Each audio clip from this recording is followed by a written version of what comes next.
בורך שאוכלני וסורוני משלו. אמן. אמן.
Herr Handke.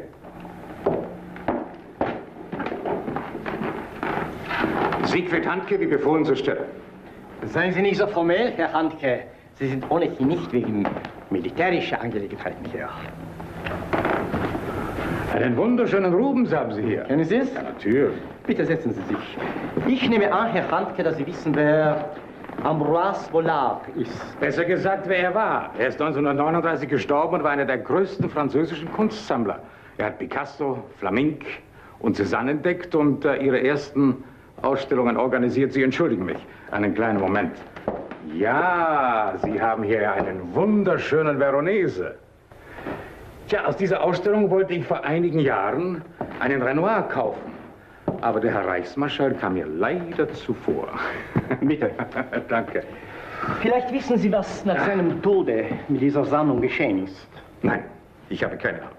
Na, sehen Sie, Herr Handke, da liegt der Hase im Pfeffer, dass das niemand weiß.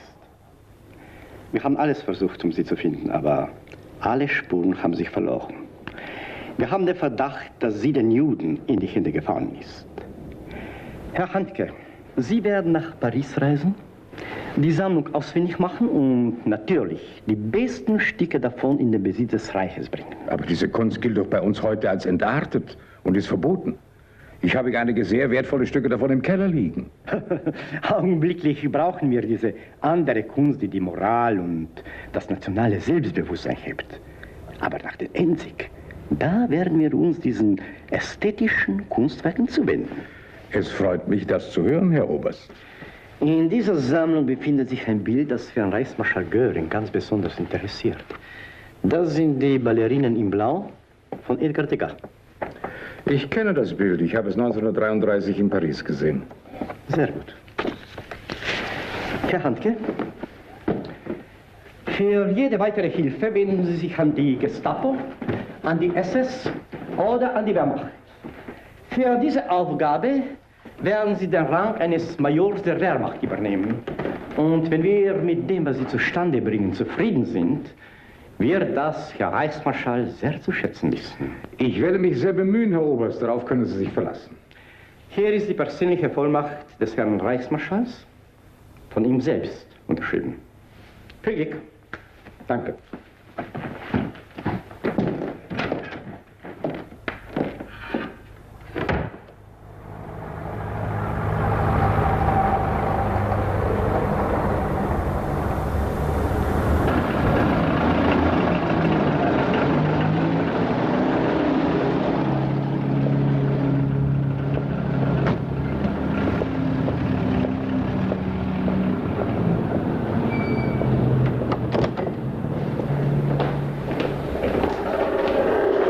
Obersturmbannführer Herzer, bitte.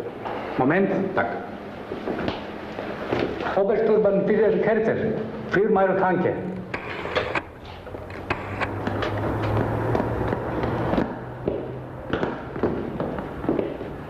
Obersturmbannführer Herzer. Major Hanke, ich komme im persönlichen Auftrag des Herrn Reichsmarschalls. Bitte.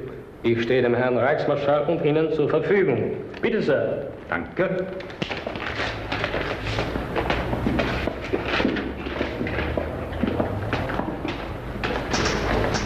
Sie sind also hinter dieser Gemäldesammlung, Ja.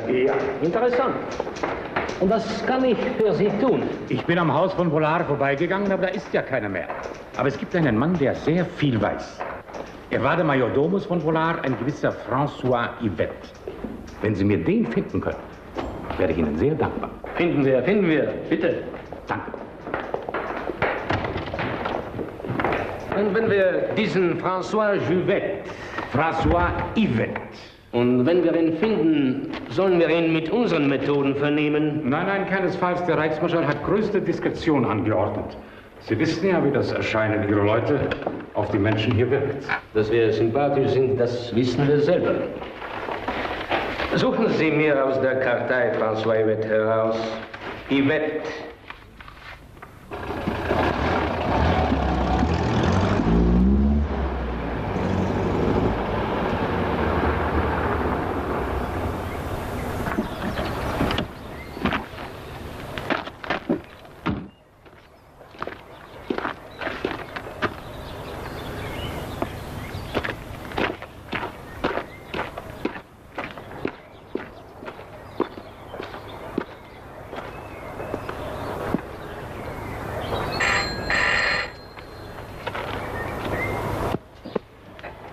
Monsieur?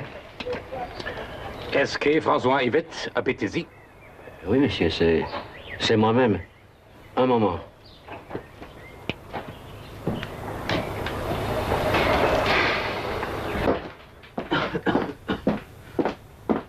Marie, un officier allemand. Oh, mon Dieu, mon Dieu.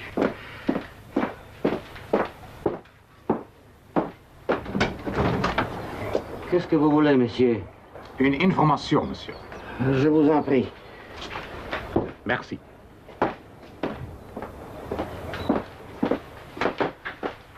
Ma femme est au lit depuis 2 ans. Nous ne sortons pratiquement pas de la maison. Madame? Bonjour. Asseyez-vous, je vous en prie. Merci. Je n'ai jamais fait de politique. Ça doit être une erreur. Monsieur Yvette, je ne suis pas de la Gestapo. Je ne suis pas venu ici à cause de la politique. Cela ne m'intéresse pas. Je suis venu vous demander où est la connexion d'Ambroise Vollard. Ce que vous savez sans doute. Tout le monde sait qu'elle n'est pas chez moi. De tout ce qu'il possédait, et il possédait beaucoup, Monsieur Vollard ne m'a rien laissé. Où est donc tout ça? Un peu partout, on pourrait dire. Monsieur Vollard a fait pas mal de dons. Une partie est partie en Amérique. Mais une grande partie a été léguée à un Yougoslave, Erik Shlomovitch. Juif? Oui, je le crois. Un voleur et un fumiste. Monsieur Vollard avait un fils et une nombreuse famille. Marie, je t'en prie, ne t'en mêle pas. Ce type-là le faisait chanter. Et même pire. Ne t'en mêle pas. Pourquoi pas? Tais-toi. Les nerfs. Savez-vous où il se trouve maintenant? Il a disparu tout de suite après la mort de Monsieur Vollard. Il est peut-être... comment vous dire? Vous savez mieux que moi quel est le sort des Juifs aujourd'hui. Comment se fait-il, comme dit votre femme, que Monsieur Vollard, qui a sa famille, a légué une grande partie de son trésor en cette tranchée? Tout commence vers l'année 1935, quand ce jeune homme est arrivé à Paris.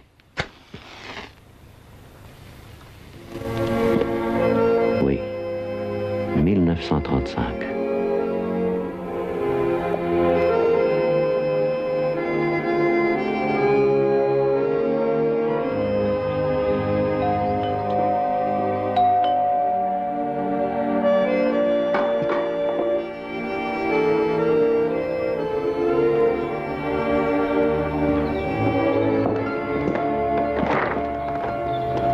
Monsieur.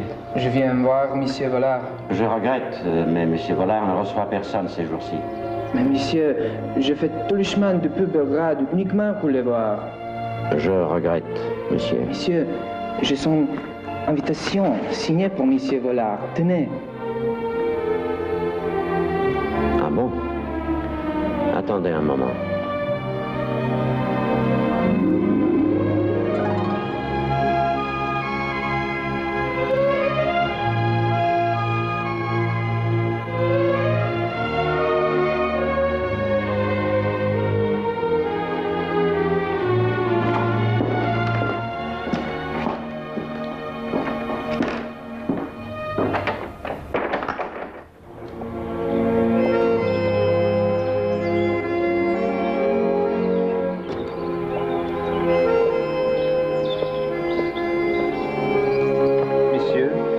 Si vous permettez. Volontiers, mon ami.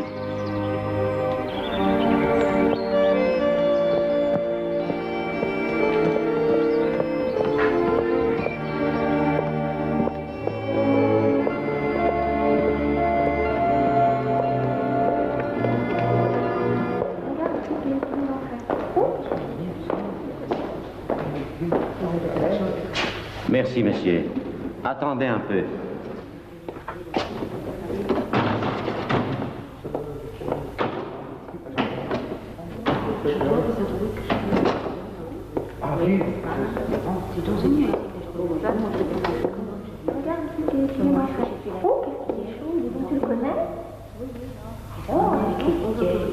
Il y a une attente.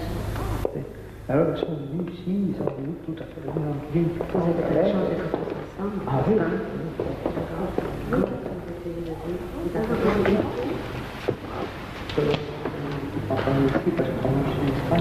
Une cigarette? Cigarette? Non, monsieur.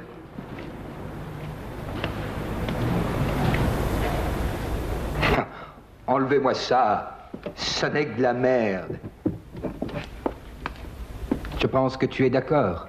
Bien sûr, Ambroise. Non, non. Aujourd'hui, chaque rapin voudrait que je l'expose. Ils pensent tous devenir célèbres. Que penses-tu, mon vieux? On te connaît. Tu as fait entrer tant d'inconnus dans les musées. Oh non.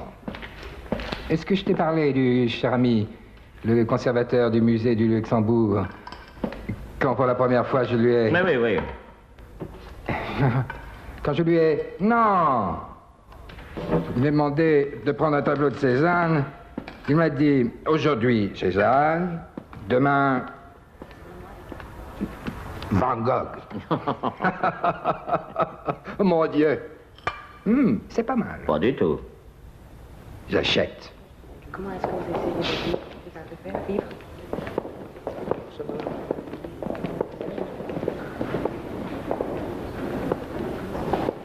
Oui. Dis donc, c'est difficile.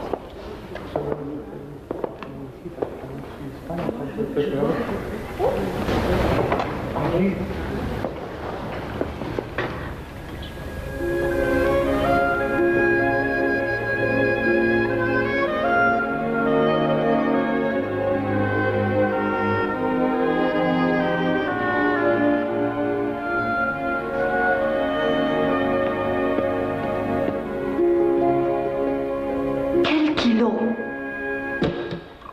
Pardon. Un jeune homme est venu de Belgrade. Il dit que vous l'avez invité. Un peintre? Il n'en a pas l'air. Il ne nous cassera pas les pieds. J'ai reçu mon dernier visiteur de Belgrade il y a 30 ans et plus. C'était un roi. Le roi Milan de Serbie. Faites venir. Un homme réservé.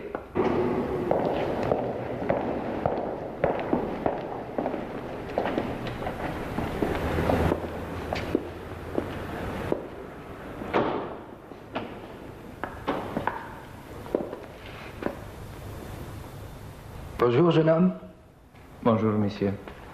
Vous dites que vous avez mon invitation, mais je ne me souviens pas vous avoir rencontré. Vous m'avez écrit il y a 10 ans, en 1925.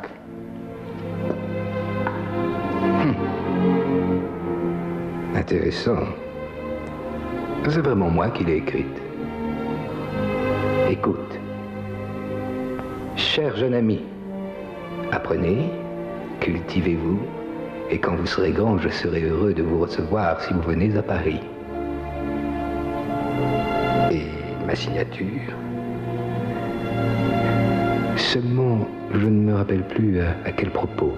Enfin, j'ai lu vos livres sur Renoir et Cézanne. Ils m'ont enchanté. C'est ce que je vous écris. Oui, je me souviens.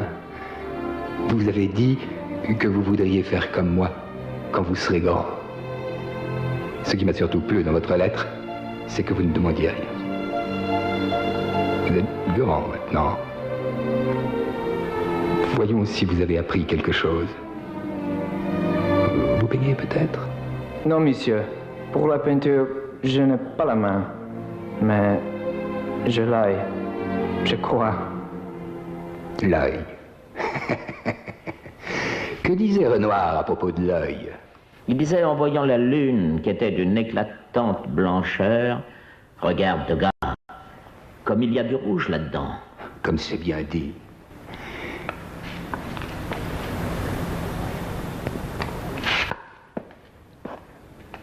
Voilà une occasion de mettre votre œil à l'épreuve. Si vous étiez marchand de tableaux comme moi, lequel de ces tableaux auriez-vous choisi?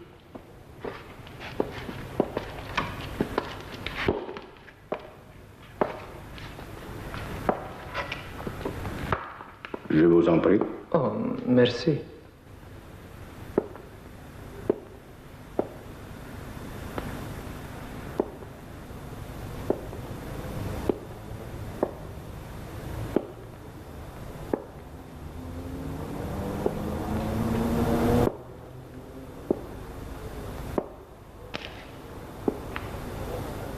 Monsieur Vollard, j'aurais choisi celui-ci. Et les autres? Aucun. Et pourquoi précisément celui-ci? Parce qu'il montre une passion contenue. Pardon. Merci. Parce qu'il montre une passion contenue, comme s'il allait faire explosion. Si plein de fougue. Ça, c'est dans la peinture. C'est très noir qui surgissent pour dominer. Bravo, jeune homme. Bravo. C'est comme s'il avait entendu Renoir. Il disait qu'il avait mis 40 ans à découvrir que la reine des couleurs, c'était le noir. C'est le dernier rouleau. Le reste est immonde. Bravo. Et ce tableau? Monsieur Vollard, c'est l'extraordinaire Bonnard. Je l'aime beaucoup. Bravo. Et si vous avez le sens du commerce, vous serez un très grand marchand de tableaux. N'est-ce pas, mon ami? Je ne sais pas, Ambroise. Je crains que le temps de ceux qui savaient découvrir les talents soit passé. Les hommes comme toi appartiennent au musée. Oh, zut alors. Merci, François. J'ai un vernissage le mois prochain. Je serai heureux de vous y voir. Je suis Pierre Bonnard.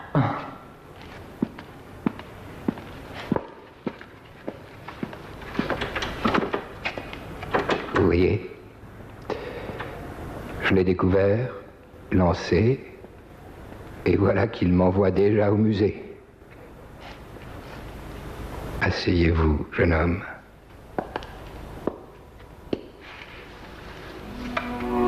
Parlez-moi de vous. Vous parlez assez bien le français.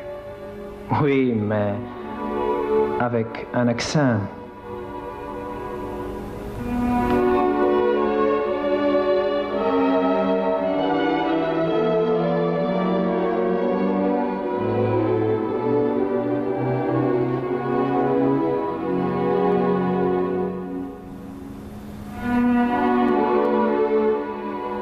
Un mois plus tard, à la grande exposition de Bonnard, Monsieur Vollard a présenté son nouveau secrétaire, Éric Shlomovitch.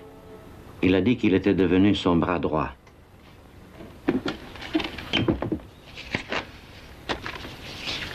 Marc Chagall, c'est Le Corbusier, Pierre Bonnard avec Vollard et moi, Shlomovitch avec Matisse, Shlomovitch avec Marc Chagall, Aristide Maillol. Éric, bien dit, Monsieur Vollard. Ce sont les hommes avec lesquels je passe mon temps, même quand ils ne sont pas présents. Peut-être même davantage que quand ils le sont, parce que ce qu'ils font est plus intéressant qu'eux-mêmes. Merci. Et ce fut le début d'une liaison amoureuse entre Shlomovitch et cette fille espagnole. François, nom de Dieu, François. Une pute d'émigré comme lui. Marie, je t'en prie, laisse-nous tranquilles, tais-toi. Mais non! Oh, Marie!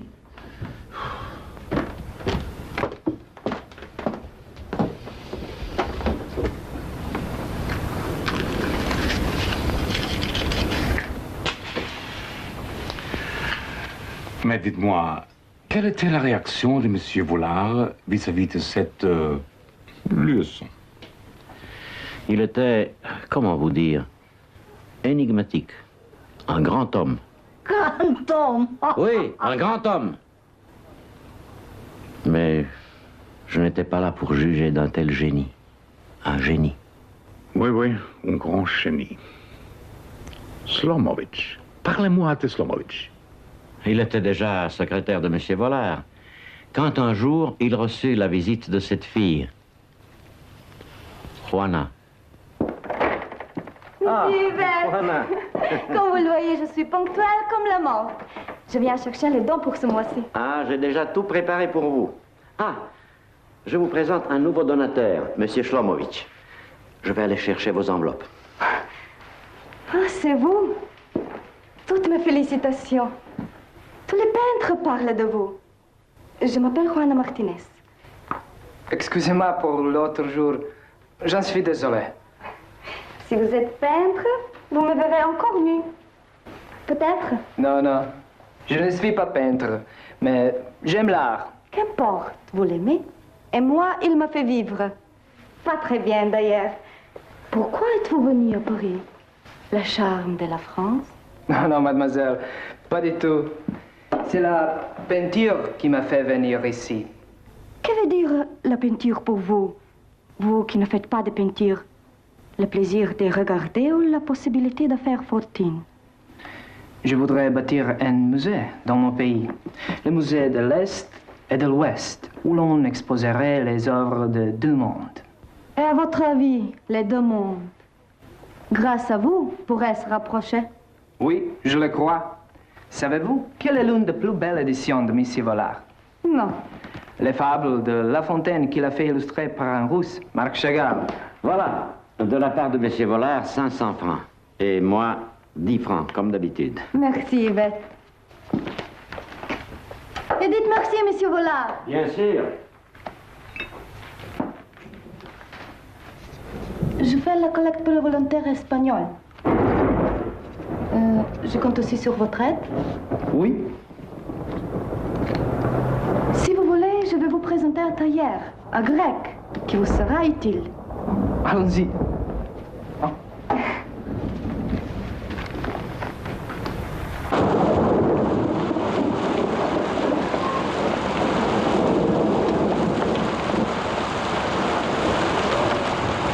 Bonjour. Oh, bonjour, Monsieur Petropoulos. Je vous présente un de vos voisins des Balkans, de Yougoslavie. De Yougoslavie? Oui.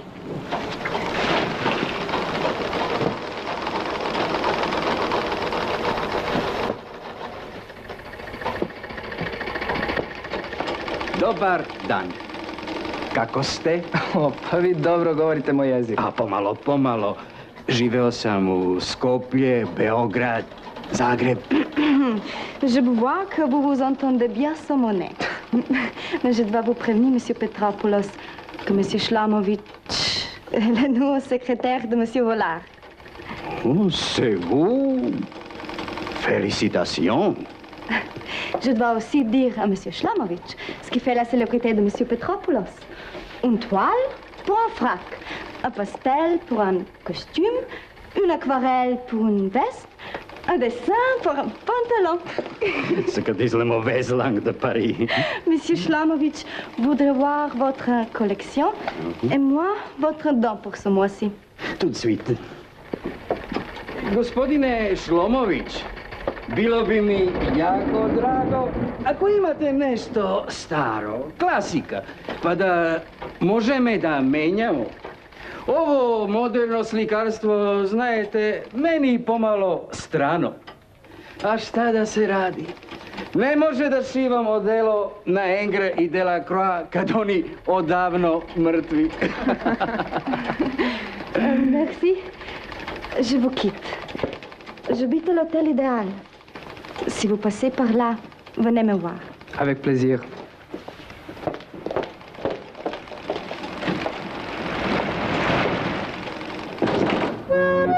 Shlomovitch a pris une chambre à l'hôtel Idéal, au marché aux puces, où habitait déjà Juana.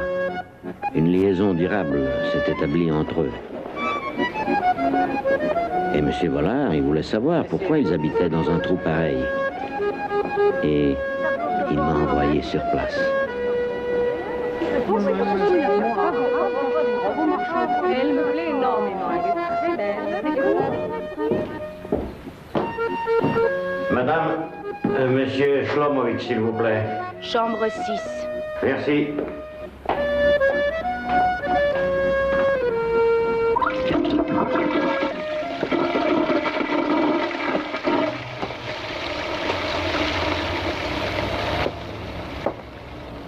Bonjour, ma chère. 300 francs pour cette vieillerie. Les couleurs sont de très claires. Et puis, le tableau est si petit. Voilà, ouvre. Alors, 300 francs, toujours le même prix. Monsieur. Oh, Miss Yvette, excusez-moi. Combien demandez-vous? Dernier prix. 300 francs. 300 francs. 300 francs et n'en parlons plus. Oui, jeune homme. Non, non, madame. 300 francs. fragonard. Un vrai fragonard. Mon dernier prix est 150. Oh, mais ça ne va pas, jeune homme. C'est le prix du cadre. Jamais de la vie. Eric, que tu donnes pour ça 150 francs. Ne le fais pas, je t'en prie.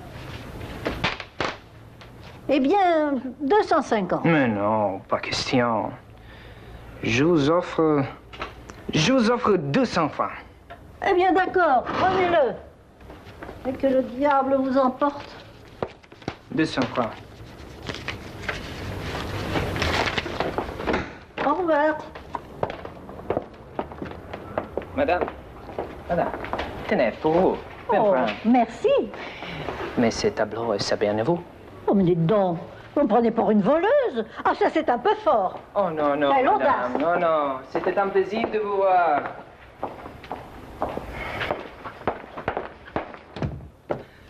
Voilà. Tu as passé ton examen. Mon Dieu. Fragonard. Monsieur Yvette, un vrai fragonard. Monsieur Shlomovitch, vous m'étonnez. Ce que vous faites n'est pas digne de vous. Et ne parlons pas de l'endroit où vous habitez. Monsieur Vollard ne sera pas content. Il va se fâcher. J'habite ici parce qu'il m'est plus facile de trouver des tableaux qu'aux grandes ventes aux enchères. Regardez, tout cela, je l'ai eu pour peu d'argent. Mais rien que ça. Gauguin.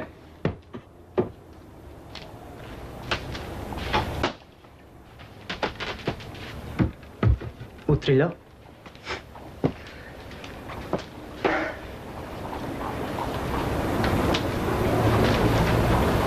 Picasso. C'est une véritable caverne d'Ali Baba. Ne me dites pas que vous avez trouvé tout ça aux puces. Bien sûr que non. Mais les puces, ils sont pour quelque chose. L'important est que vous mettiez ce trésor à l'abri. Imaginez si la racaille de cet hôtel apprenait ce qui s'y trouve. Oui. Ces Gauguin vaut de l'or. J'en ferai cadeau à Monsieur Vollard. Faire cadeau? Quelle idée! Les cadeaux entre collectionneurs, ça n'existe pas. Faites plutôt un échange. Voilà. Qu'il me donne des bonheurs de la dernière exposition. Même si cela ne suffit pas. Il pourrait ajouter la baigneuse de Renoir. Un diable! Un vrai diable! Maintenant est vert. Merci. Vive Fragonard! À votre santé, Juana. À votre santé.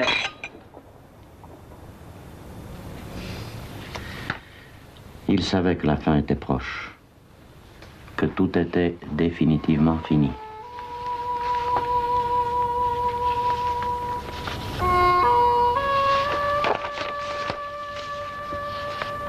Ce jour-là, il m'a dit, Yvette, sortir dans la rue n'est plus pour moi. Je hais ce bruit, cette cacophonie de sons. Où est le silence de la nature, l'excursion à Argenteuil de Manet? C'est l'heure, messieurs. Prenez au moins cette pilule. Merci. Mais donnez-moi du vin. Bien, messieurs.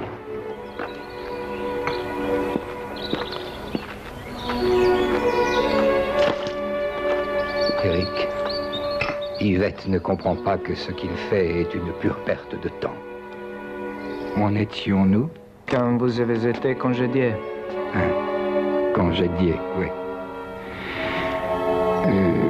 J'étais jeune et j'avais proposé sincèrement à mon chef, le marchand de tableaux Dumas, de présenter quelques tableaux de Renoir, Degas, Cézanne et autres impressionnistes.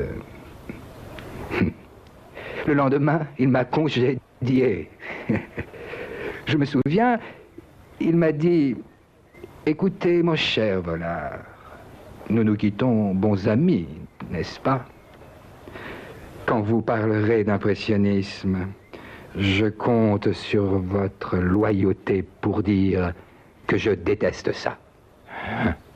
Je lui ai répondu, Non seulement je prends l'engagement de le dire, mais si l'occasion s'en présente, je l'écrirai.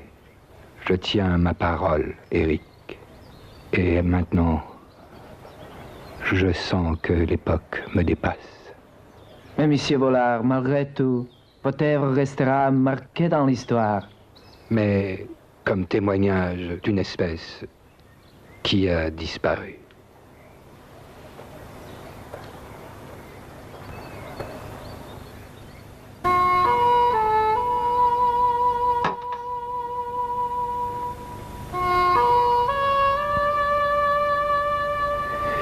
Éric, en toi j'ai reconnu la passion de ma propre jeunesse.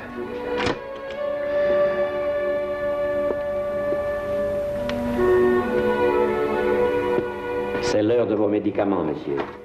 Merci, cher Yvette. Merci, monsieur. Vous êtes libre ce soir. Encore merci, monsieur.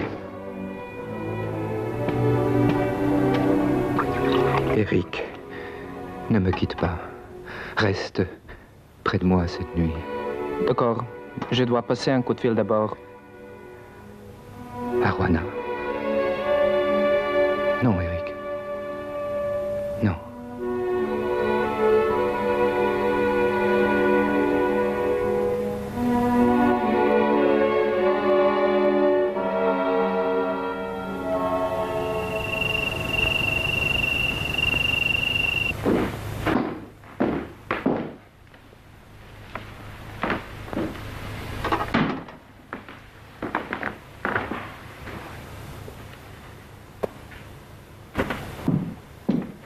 Monsieur, monsieur, il est l'heure.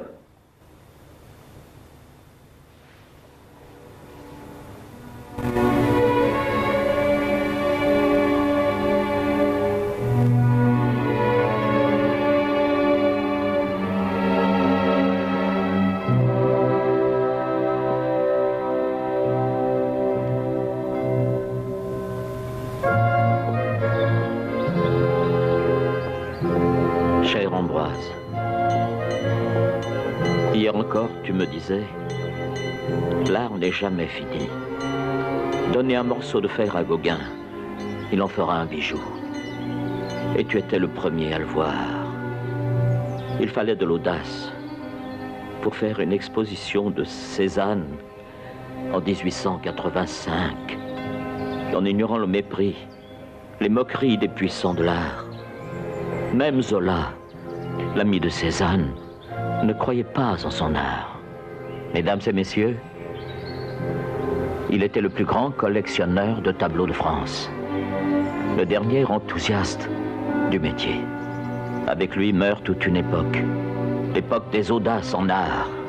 En un mot, mes amis, avec lui meurt une partie de nous-mêmes. Et alors, monsieur, tout le monde a voulu savoir, et le testament.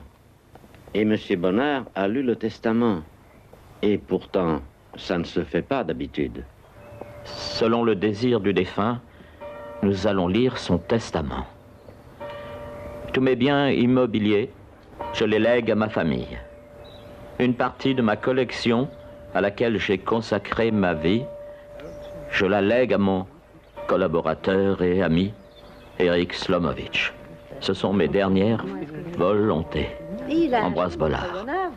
Quelle honte! Il a acheté mon spagonard. Un aventurier. C'est scandaleux. C'était vraiment étrange. Vous savez, c'est tout.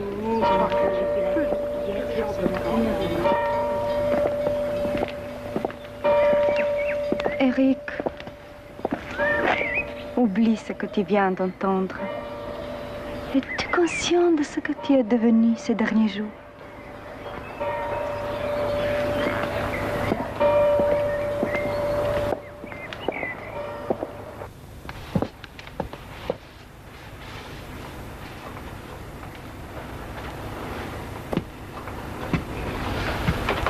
Je ne sais pas ce qu'il est devenu depuis.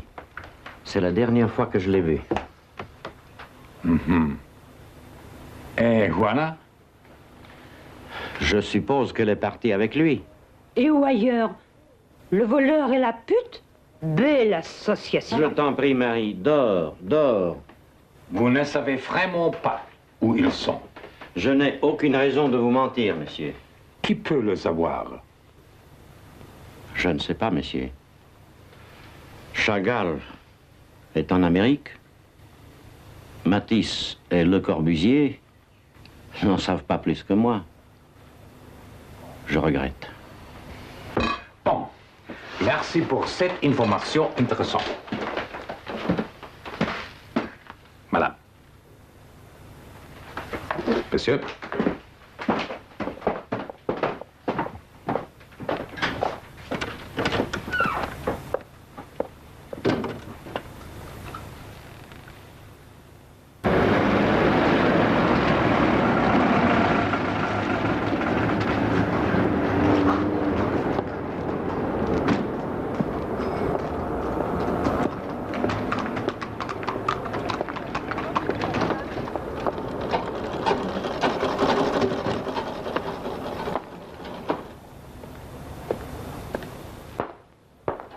Bonjour. Monsieur? Monsieur Petropoulos? Oui? J'ai besoin de quelques informations. Mais je ne le vois pas encore. Je peux vous aider, mon commandant. Je suis en trajet ici. Je ne me mêle de rien. Je ne sors pas. Setzen Sie sich.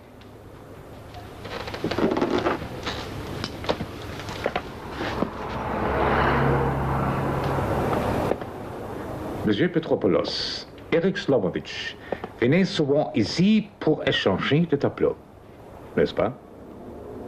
Oui, mais vous le recherchez en vain. Il est parti avant la capitulation avec 8 grands coffres pleins de tableaux. Savez-vous où? Probablement en Amérique. Tous les Juifs y ont fui quand la guerre a commencé. Est-ce qu'une fille venait avec lui? Mais oui, bien sûr. Je m'en souviens très bien. La voilà sur cette photo.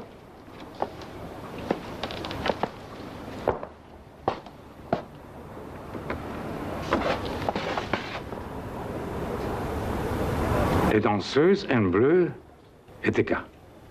J'ai pris cette photo au cours d'un échange de tableaux. Est-ce que la fille est partie avec Slomovitch? Non, non. Après son départ, elle m'a vendu un flamenco. Vous? Avec Matisse, hein? Si, si.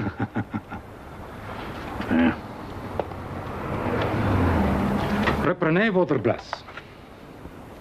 Et maintenant, où est-elle? Mais vous devriez le savoir mieux que moi, parce que votre police l'a arrêtée de votre arrivée. On parle de la même personne? Elle s'appelle Juana Martinez. Je la connais sous le nom d'Agnès Duval.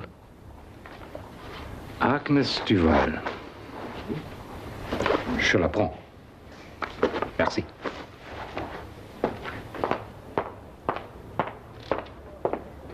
Oubliez que vous m'avez vu.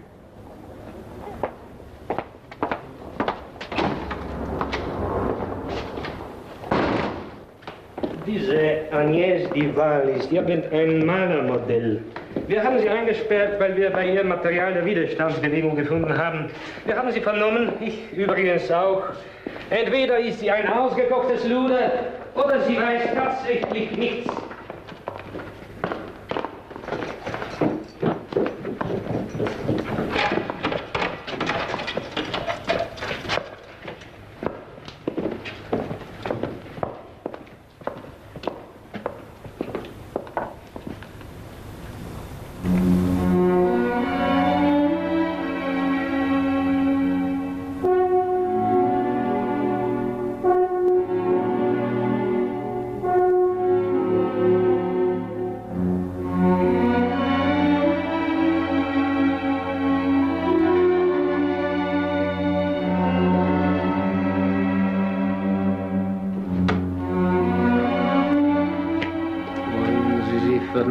Nein, das hat hier keinen Sinn. Lassen Sie sie frei. Ich werde zu ihr als Privatmann gehen. Dann wird sie sicher etwas sagen.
Où est-elle? Quelle chambre? Chambre 12, monsieur.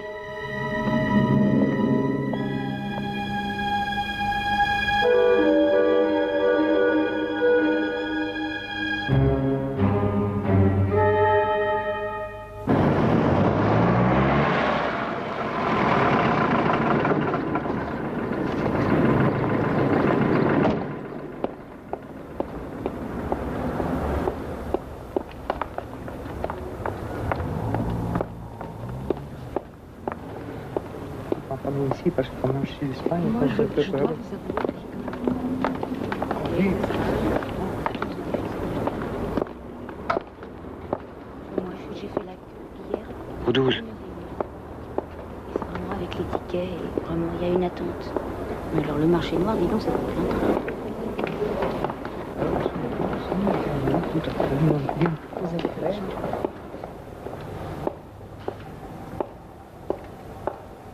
Madame. Bonjour. Je peux monter? Oh, oui, oui. Merci.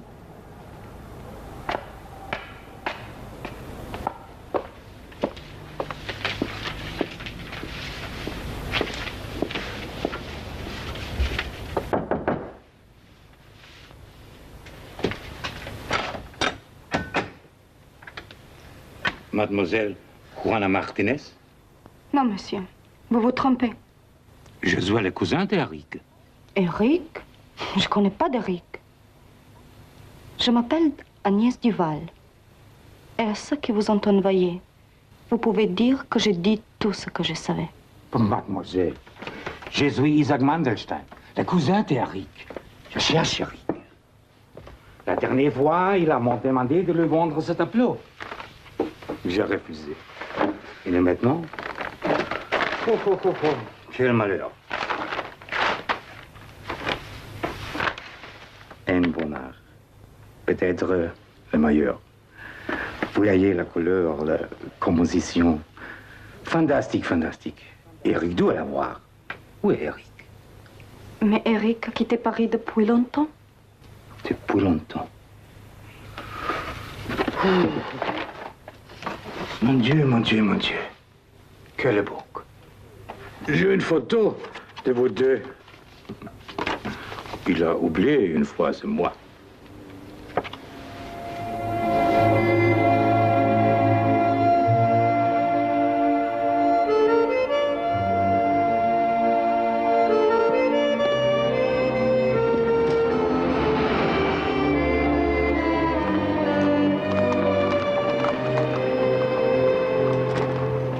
Bonjour. Bonjour. Oh, bonjour. Enchanté. Gospodine Petropoulos, imam nešto što će vas sigurno interesovati.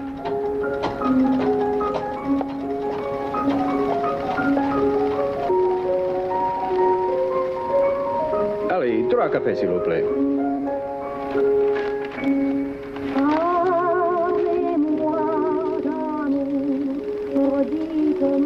Kyrie Imon. Fragonard. Monsieur Petropoulos. Riepin. Riepin? Oui. Šta mi možete ponuditi za Fragonara? Imam roba koja će vama da se svidi. Evo, gledaj, bratko, gledaj. Majol?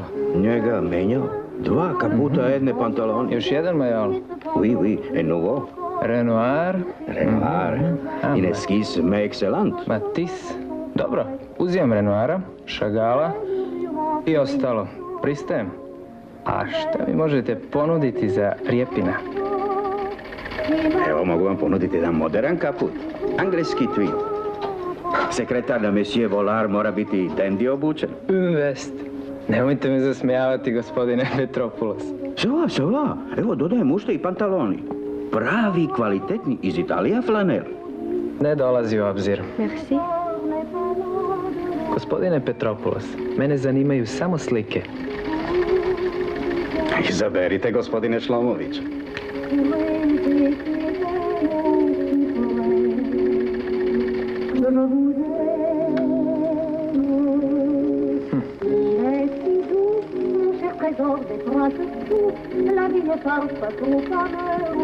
Ne znam.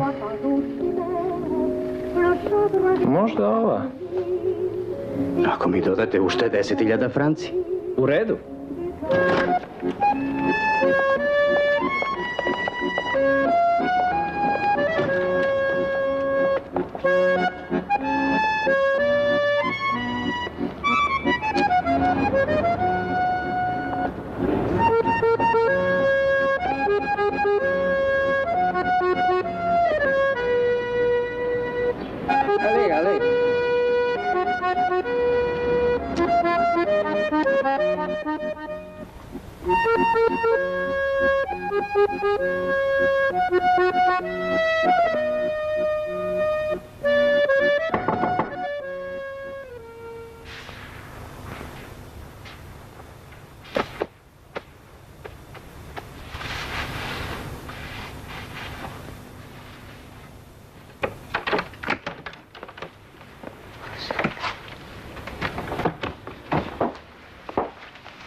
Au revoir.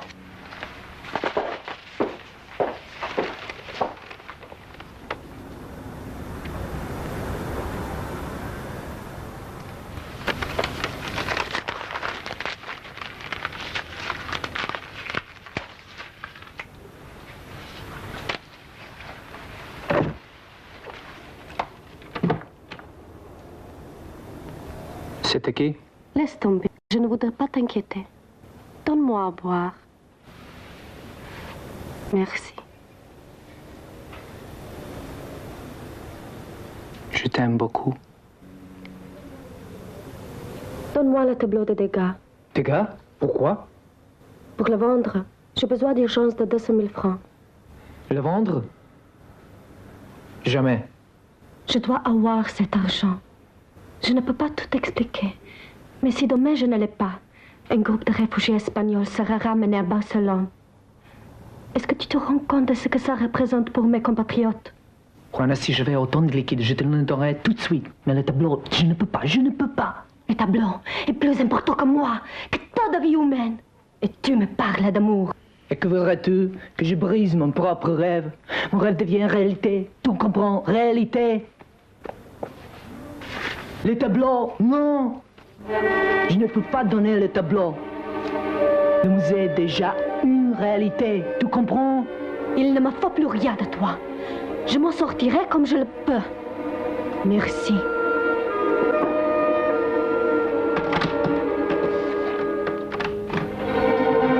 Ce que j'ai entendu me suffit, hijo de merde. Je te laisse à ton rêve et je te souhaite que tu continues à rêver, mais sans moi.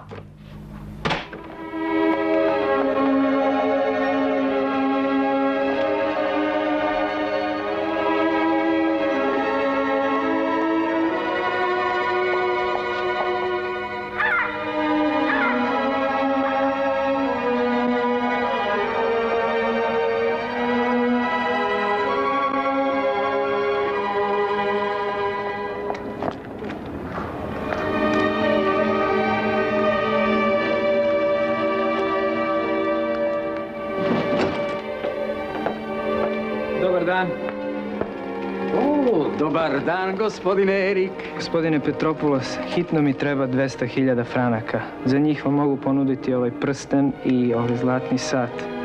Prsten je moje majke, dijamant. Znači, ako sam dobro razumeo, vi tražite pare, a ne slike? Da. Kirje Ivon, za ovo bi mogli da dobijete nekoliko slika. Trebaju mi franci. U redu. Evo, izvolite. Hvala, doviđenja. Doviđenja. Gospodine Erik, moment.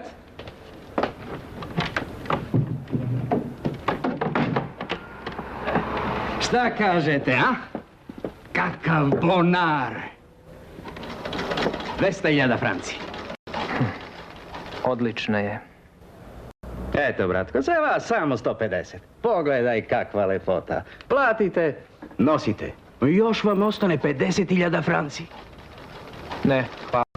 Ovakva prilika teško da mi se pak ukaže.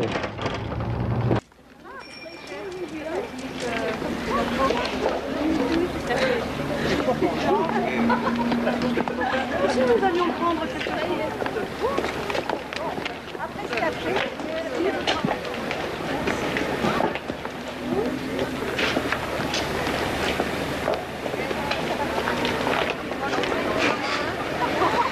Viva Espagne.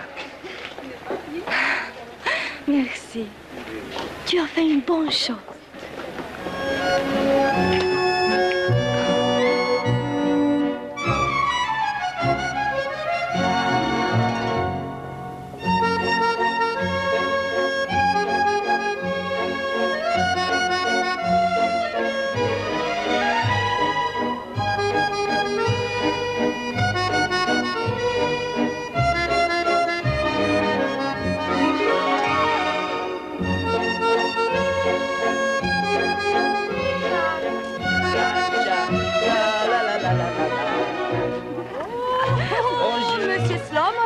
Mademoiselle Juana.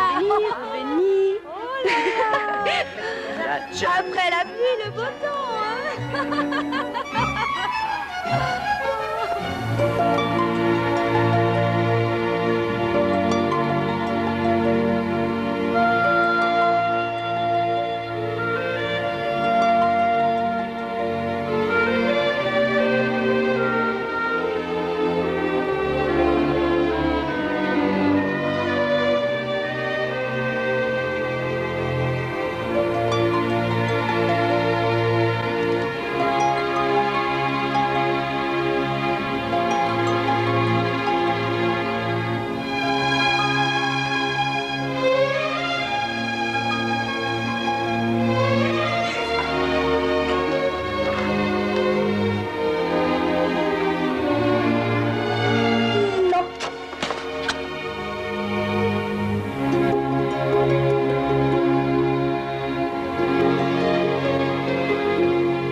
Monsieur Chamovitch, ouvrez la radio, ouvrez la radio.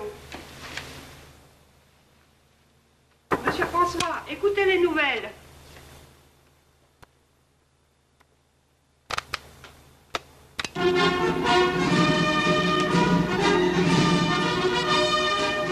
Français. Ce matin à 4 heures, les troupes ennemies ont envahi la France en franchissant la frontière du Nord. Citoyens, dans cette bataille Eric, finale... nous devons partir tout de suite.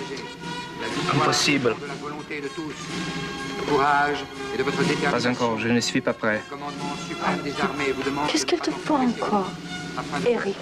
Tu as la meilleure partie de la collection Vollard. Mais on m'a promis quelques tableaux de Matisse et de Bonnard. Mais Eric, la guerre à la porte. La guerre ne nous concerne pas. Nous avons notre monde à nous. Ceci. Ils sont sur terre, Eric. Les tableaux ne te protégeront pas des fusils. Me protéger? Pourquoi me protéger?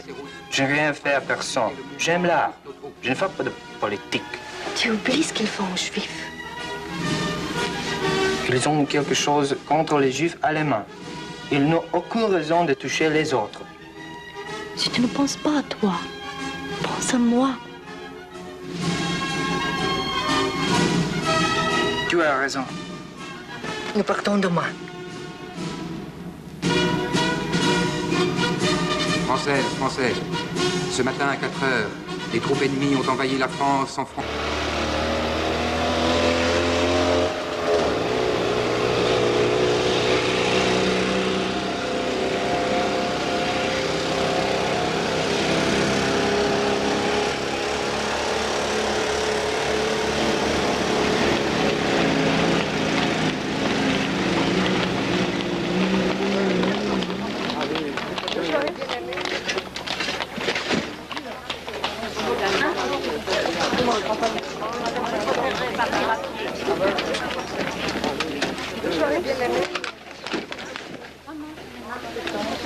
Qu'est-ce qu'il y a dans ces caisses?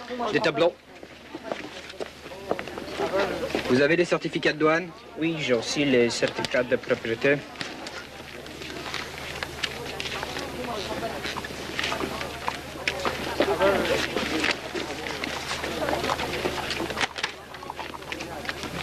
Voilà. C'est bon là? C'est bon, c'est bon.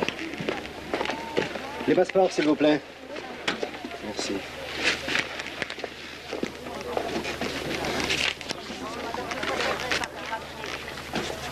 Mademoiselle? Oui? Votre passeport n'est plus valable. Mais pourquoi? Parce qu'il est de la République espagnole. Mais je suis réfugiée en France, avec mon permis de séjour. Pour traverser la frontière, il vous faut un laissez-passer du nouveau gouvernement. Mais je suis réfugiée, avec le droit d'asile politique. Je suis désolé, madame. Mais je ne suis plus citoyenne espagnole. Vous n'êtes pas une Française non plus. Mais vous ne pouvez pas passer, c'est tout. Allez, allez. Mademoiselle, viens avec moi en Yougoslavie. Que dois-je faire? Ça, c'est pas mon problème, monsieur. Allez, avancez le camion, il y a plein du monde, vous voyez pas. Allez. Et alors? Si l'on est ainsi, je ne pars pas non plus. Tu ne peux pas faire ça. Tu dois partir, seul. Je n'irai nulle part sans toi. Mais tu sais très bien ce qui t'attend ici. Eric, je t'en prie. Je connais les gens à Lyon qui font passer la frontière illégalement pour de l'argent. Phare, je te rejoindrai plus tard. Alors, partons ensemble à Lyon, allons-y. Et le camion? Ils ne peuvent pas faire passer le camion. Tu me tendras à Genève. Et dans 2 jours, je serai près de toi. Ça va? D'accord.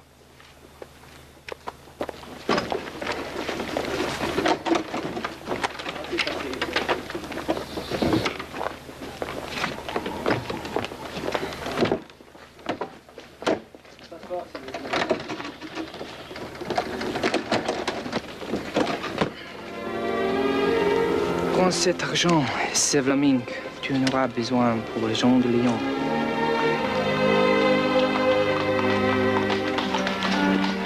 Vous vous foutez de ma gueule ou quoi? Monsieur, vous faites des embouteillages ici, les gens ne peuvent pas passer. Allez, mademoiselle, j'ai bien dit. Vous pouvez pas passer, c'est pas de ma faute. Allez, allez. Avancez là, allez. Vous circulez, merde.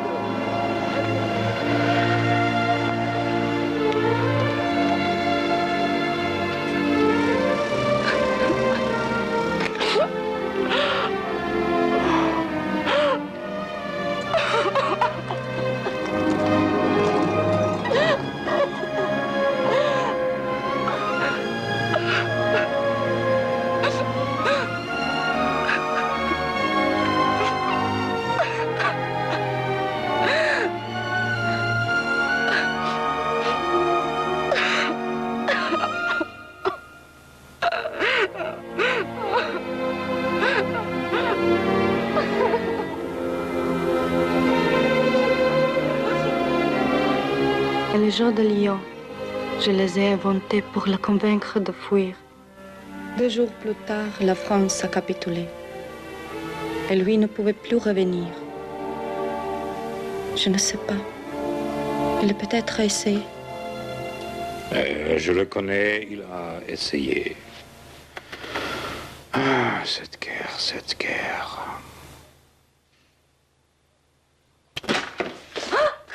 C'est le cousin d'Eric. Tu dois quitter l'hôtel immédiatement, tu es sous surveillance. Prépare tes affaires, on s'en va. J'espère qu'on se reverra dans de meilleures conditions. Bien sûr, mademoiselle, bien sûr. Je dois vous enfermer à clé.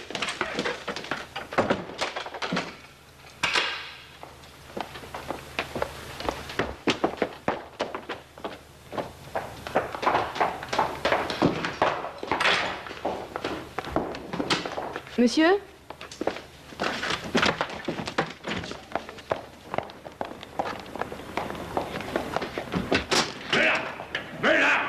Laufen Sie den beiden hinterher! Dann laufen Sie, Mann! Halt!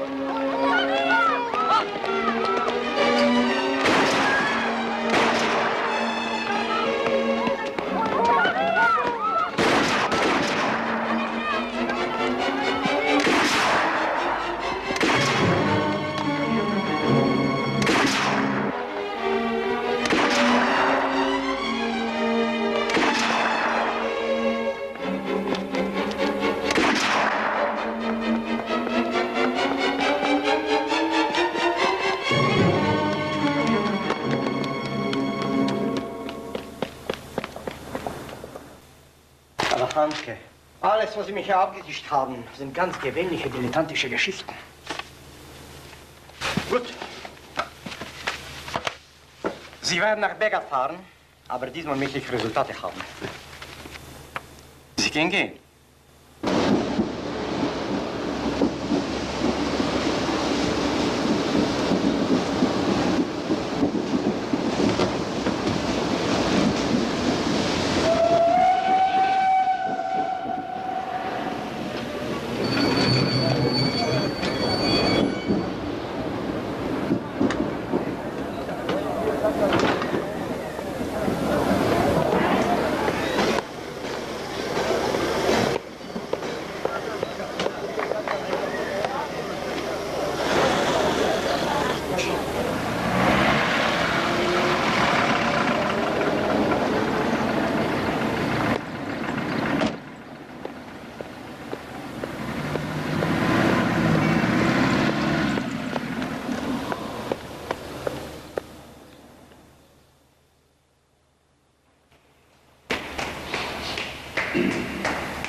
Herr Direktor? Ja? Major Hanke. Ich habe Ihre Nachricht bekommen. Bitte nehmen Sie Platz. Danke.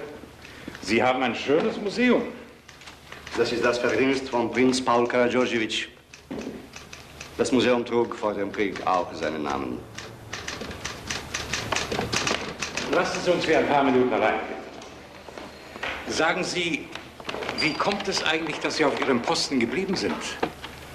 Viele Ihrer Landsleute verlassen ihre Posten, weil sie nicht bereit waren, unter den Deutschen zu dienen. Ich diene niemandem, mein Herr. Die Politik hat mich nie interessiert. Ich habe nur jedes Gesetz geachtet. Gut. Kommen wir zur Sache. Ich habe gehört, dass Sie Erik Slomowitsch gut gekannt haben. Ja, relativ gut. Zum ersten Mal habe ich ihn getroffen, als er aus Paris zurückkam. Er hat damals dem Museum ein sehr wertvolles Buch herausgegeben von Ambroise Vollard zum Geschenk gemacht. Das ist gefährlich. Wunderbar.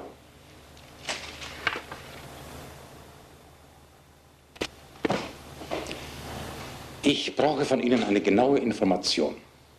Hat Slomowitsch, als er nach Belgrad zurückkam, die Vollard-Sammlung bei sich gehabt? Er hat sich bei mir brieflich aus der Schweiz gemeldet und mich gebeten, ihm eine Ausstellung zu organisieren. Ich bin zum Bahnhof gegangen, um ihn zu empfangen.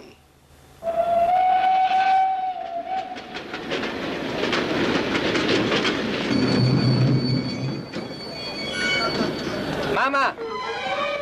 Mama! Eri! Eri!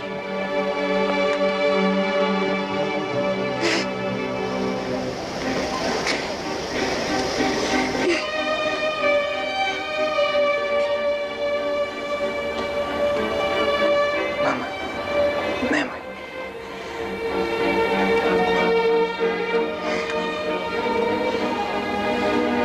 Koliko te dugo nije bilo? Dobar dan. Gospodine Šlomović, čast mi je. Ja sam upravnik muzeja. Došao sam da vam poželim dobrodošlicu. Drago mi je, gospodine. Znači, ima nade za moju izložbu? Svakako da ima. Verujem da će to biti prvorazredni kulturni događaj. Očekujem vašu posjetu. Gospođo? Mama, ovo što sam doneo, to Beograd još nije video. Imam ideju da sagradim muzej. Muzej istoka i zapada. A projekt za muzej izradio mi je sam Le Corbusier. Pa, mogao bi i tatu pozdraviti. A imaš i brata. Egone.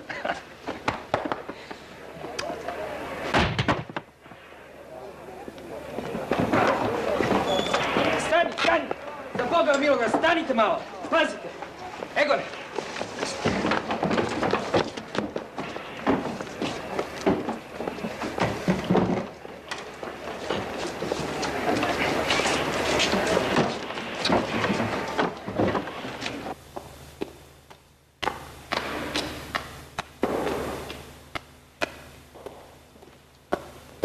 Ali gospodine upravniče, evo dolazim već 5. put uzalud. Hoću samo da znam kakav je rezultat. Odgovorne osobe u vladi misle kako sada nije baš najpogodniji trenutak. Politička situacija, odnosi sa Nemačkom, smatraju da bi bilo malo nezgodno kako bi se u Berlinu moglo shvatiti da se ovdje i suviše paradira s vašim imenom. Vi biste to morali razumeti. Šta bi ja to morao razumeti? Da sam Židov? Znači ništa od izložbe? Za sada ne. Možda kasnije. Prokleću dan kada sam ovdje došao. Odavde je najbolje zauvek pobeći, gde god bilo. Što dalje od mediokriteta. Gospodine Šlomoviću, ja razumem vaš gnev, ali merite malo reči. Da merim? Da znate, za inače napraviti izložbu u Zagrebu.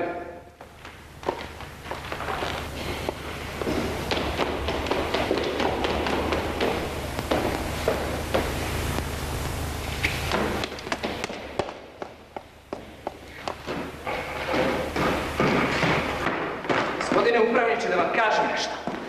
Znate li šta je ovo? Ovo nije muzej umetnosti. Ovo je postala filijala vlade koja kolaborira s Nemcima. Žalosno. Gospodine Šlomoviću! Gospodine Šlomoviću!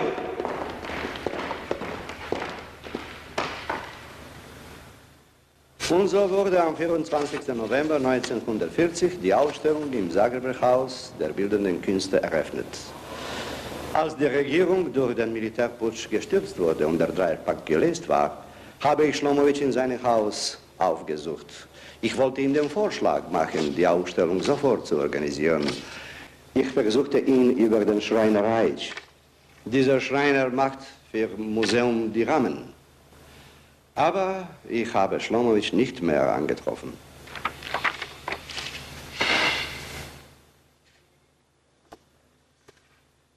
Ist das die Mutter von Slomowitsch? Ja, das ist die Mutter.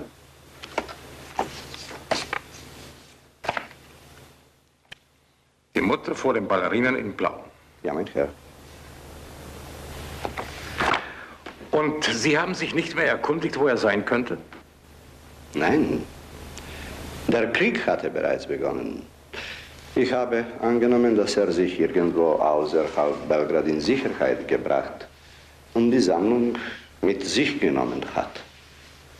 Haben Sie noch den Brief, den Ihnen Slomowitsch aus der Schweiz geschrieben hat? Ja, den habe ich. Bitte hier.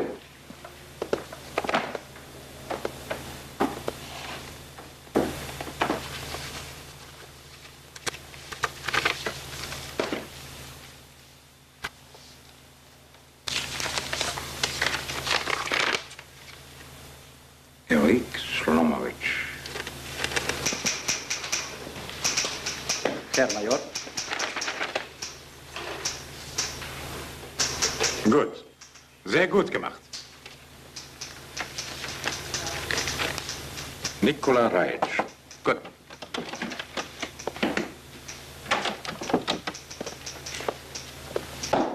Mein Name ist Johann Schulz, Herr Major. Wer hat Sie denn so angezogen? Ich, Herr Major. Und Sie sprechen wirklich diese Sprache? Ja, wie meine Muttersprache. Ich bin im Banat geboren. Aha. Sie kennen Ihren Auftrag? Jawohl, Herr Major. Da ist noch etwas. Die Mutter von Slomowitsch heißt Rosa. Sie ist mit ihm aus Belgrad geflohen. Der Vater Bernhard und der Bruder Egon sind geblieben. Sie wurden dann später als Geiseln festgenommen und erschossen. Das nur für Ihre Information. Alles klar, Herr Major. Kommen Sie.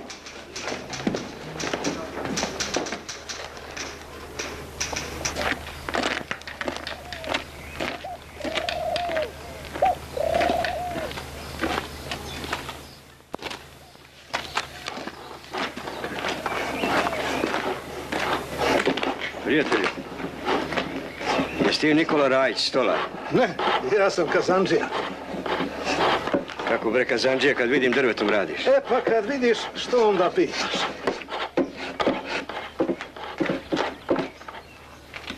Dođe ovam.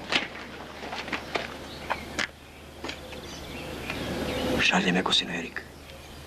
Koji Gosen Erik? Kako koji? Eri Šlomović. Ne poznajem ja nikakvog Eriha Šlomovića. A što se bre praviš, Tošo? A Šlomović je tu stanovao.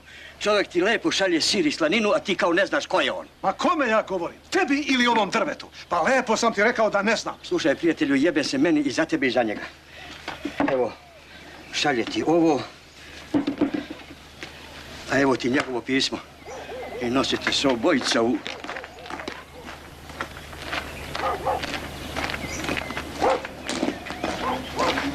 Ej, prijatelj, vrati se čas. Nemam ja vremena, žuri mi se, neću da me noć uhvati u gradu.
Herr Major, nichts. Kein Brief am Slomowitsch. Schauen Sie noch einmal nach, ob nicht ein Brief dabei ist mit einer doppelten Adresse.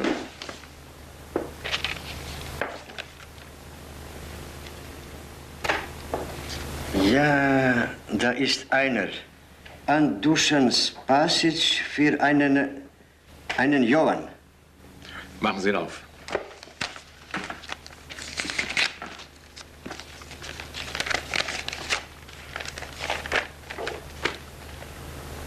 Das ist es, Herr Major.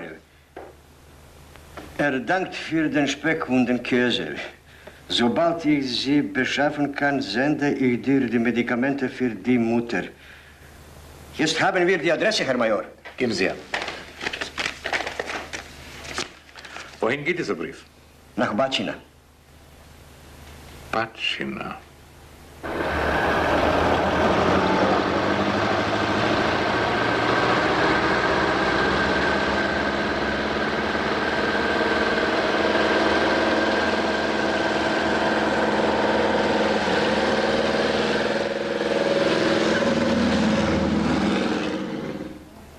Slušajte, ljudi. Gospodin Major i ja vrlo dobro znamo da se Erih Šlomović krio ovdje kod vas u Bačini. Znamo, Spasiću, da je pribao poštu na tvoju adresu. Gospodin Major vas lepo moli da mu s mesta ovdje dovedete Eriha Šlomovića. Slušaj, Spasiću. Gospodin Major traži samo to da mu kažeš gdje je Erih Šlomović. On ti garantuje da ćeš posle toga biti s mesta pušten. Pa vi to, gospodine, znate bolje nego ja. Vaši su ga ljudi uhapsili i oterali. Naši ljudi? Jeste.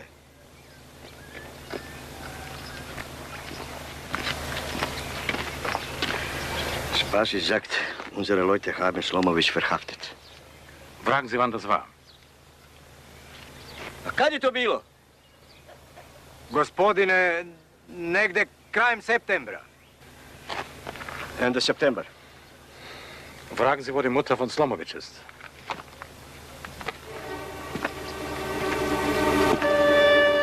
A sad mi lepo recite, gdje je Šlomovićeva majka? Gdje je Šlomovićeva majka? Slušaj, Spasiću, ti i ova trojica bit ćete odvedeni u banjicu ako smesta ovdje ne stvorite Rozu Šlomović. Gospod Rozo, odvršće mi muža. Gdje je Šlomovićeva majka?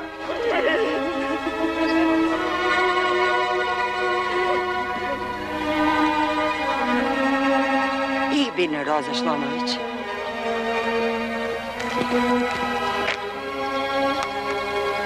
Kommen Sie bitte mit mir. Bitte, Madame. Schulz, lassen Sie die Leute nach Hause gehen. Hadi kući, hadi marš, hadi marš.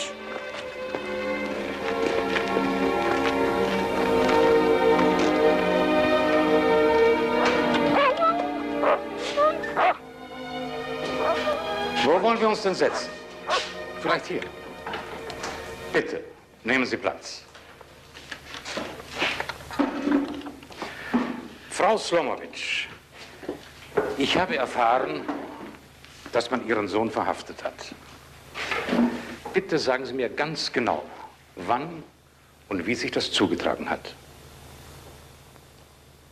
Es war am 22. September dieses Jahres. Am Freitagmorgen.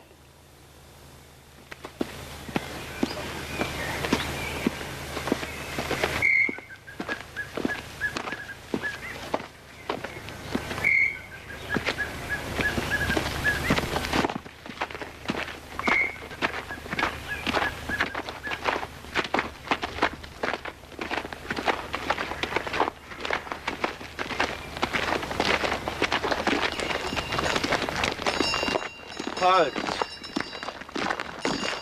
Sprechen Sie Deutsch? Говорите Deutsch? Ja, gospodine, ja seljak. Ima bačina govoriti Deutsch. Ima tamo. Tamo u onoj kući. Gut, gut.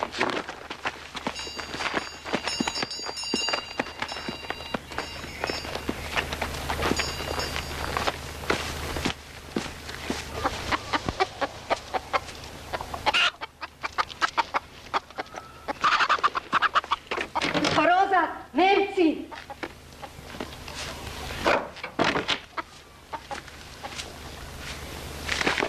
Vi, govoriti Deutsch?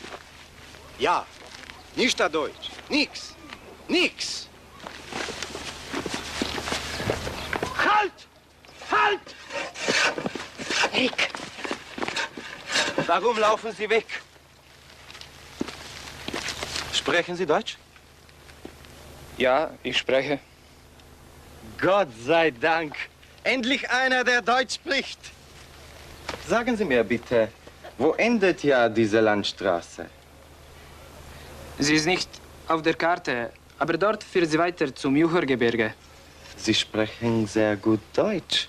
Wo haben Sie es gelernt? In der Schule.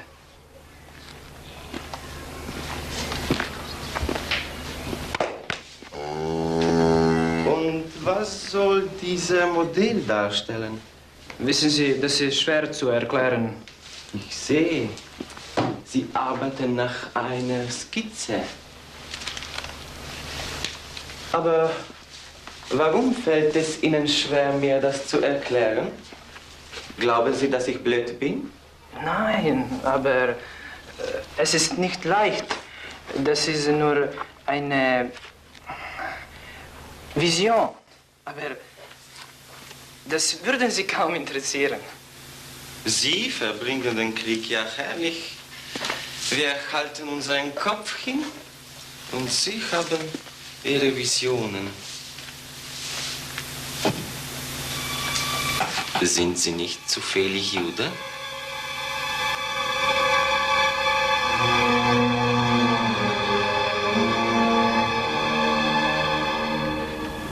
Das können wir ja leicht feststellen. Verschwinden Sie! Stellen Sie sich dorthin und lassen Sie die Hosen runter.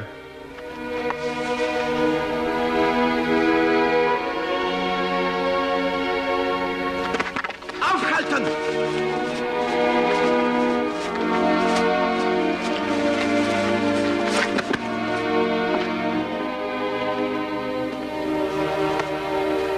Was ist das? Was für eine Vision ist das?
Wo steckt er?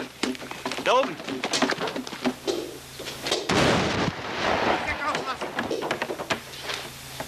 Schnell, schnell. Vorsicht. Lebendig. Lebendig aufführen. Judy.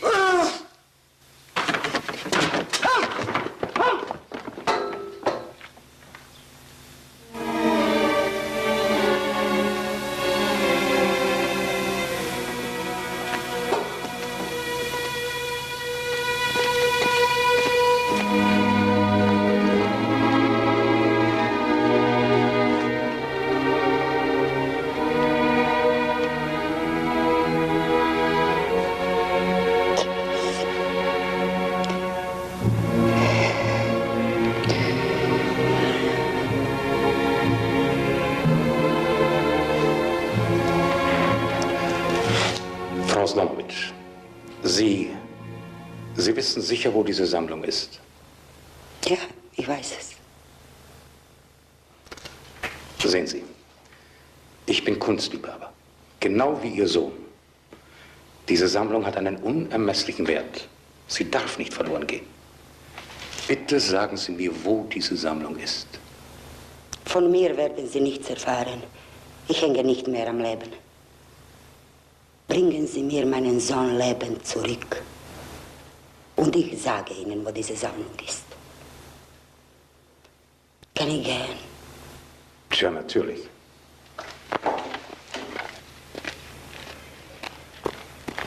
Zum Wagen!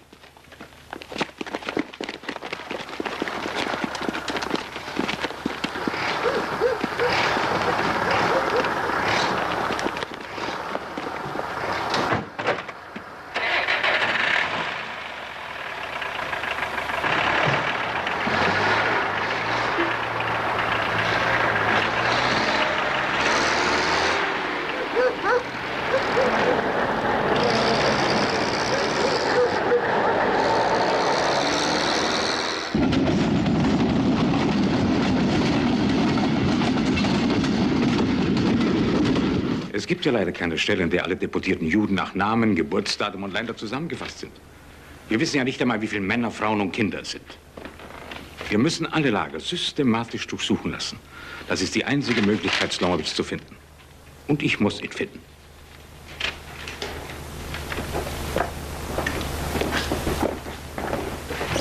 Handke, hören Sie doch auf mit dieser Geschichte. Ich habe Ihnen schon gesagt, dass wir jetzt viel Wichtigeres zu tun haben. Wir müssen etwas unternehmen.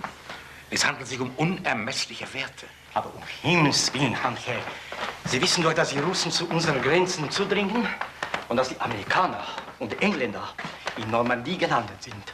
Und Sie kommen mir mit dieser Geschichte, mit dieser Sammlung. Das heißt also, dass mein Auftrag beendet ist. So ist es.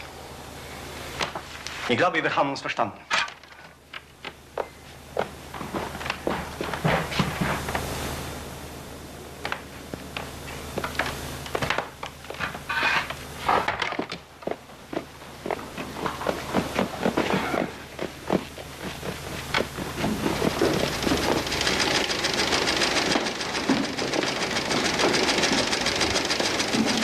Major Handke. Ich brauche sofort eine Maschine nach Belgrad. Tut mir leid, Sonderflüge genehmigt nur Oberst Leibniz. Ich stehe unter dem persönlichen Befehl des Herrn Reichsmarschalls. Oberst Leibniz ist über alles informiert. In Ordnung. Ich habe eine freie Maschine. Kommen Sie zum Flughafen. Der Wetterbericht ist günstig. Sie können sofort starten. Danke.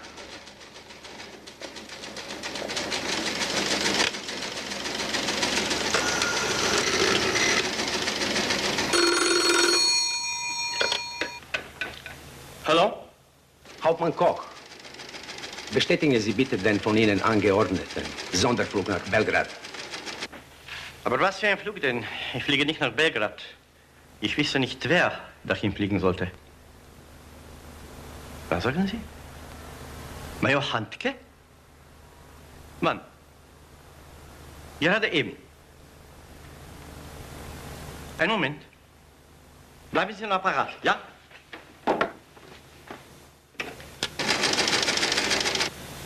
Herr Reichsmarschall, darf ich Sie einen Augenblick stören? Ja. Ja.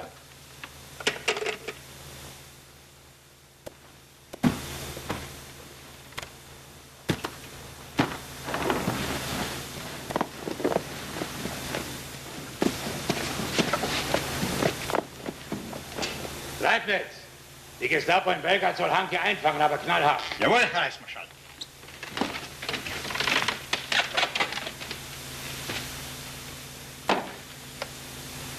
Hauptmann Koch, die Maschine mit Major Handke kann nach Belgrad fliegen.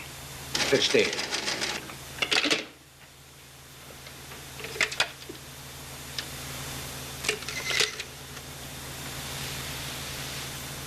Oberst Leibniz, ja? Verbinden Sie mich sofort mit dem Chef der Gestapo in Belgrad.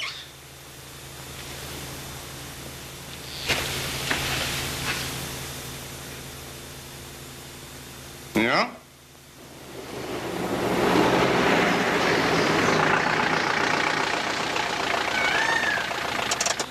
Hören Sie gut zu, Schulz. Die Lage ist viel schlimmer, als die es in Berlin zugeben. Deutschland steht vor dem Zusammenbruch. Der Krieg ist bald beendet. Wirklich? Ja. Das Einzige, was mich noch interessiert, ist diese Sammlung von Slomowitsch. Wir werden zusammen noch einmal in dieses Dorf fahren, wo die Mutter wohnt. Denn ich bin überzeugt davon, dass die Sammlung dort versteckt ist. Aber Sie bringen der Mutter ihren Sohn nicht zurück. Tja, ich habe alles versucht. Was soll ich machen? Das Einzige, was ich habe, ist dieser Brief. Vielleicht steigt sie darauf ein. Das ist unmöglich, Herr Major. Wir müssen etwas unternehmen. Schulz, Sie werden nach dem Krieg ein reicher Mann sein. Das Risiko lohnt sich. Glauben Sie mir.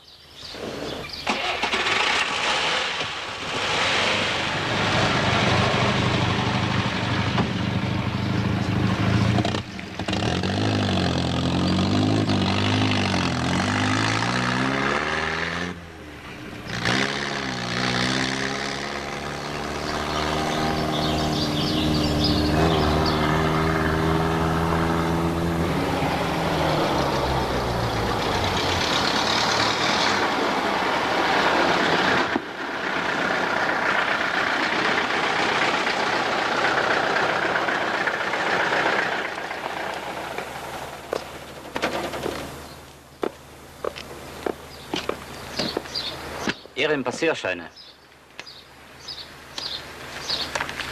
Bitte sehr. Kommen Sie heraus.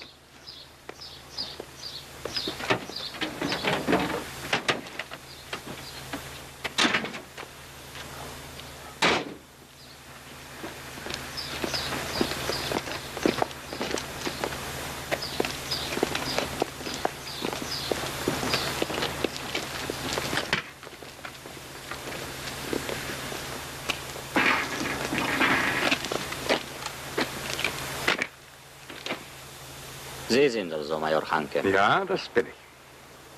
Und Sie, stellen Sie sich dahin.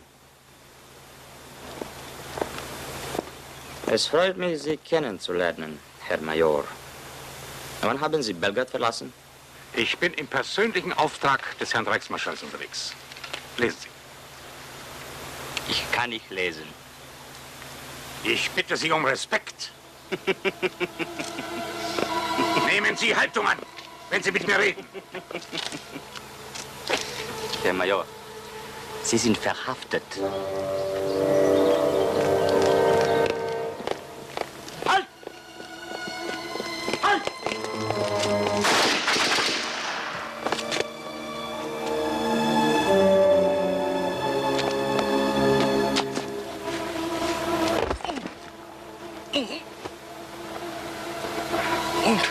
Dafür werden Sie sich zu verantworten haben. Was haben Sie gesagt? Zu verantworten? Ja! Verbrecher!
Pogledaj, mama, ovu usamljenu topolu i ovaj pejzaž uzdržanog kolorita. Kao na slikama Piseroa. One njegove topole i... A ova naša bačinska kafana. Kao da je Utrilo baš sa ovog mesta slikao svoju seosku krčmu.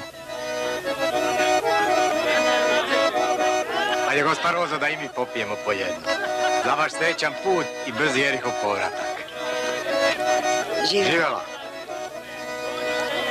Onda, gospa Rozo, srećan put. I nemojte da zamerite. Hvala vam na svemu.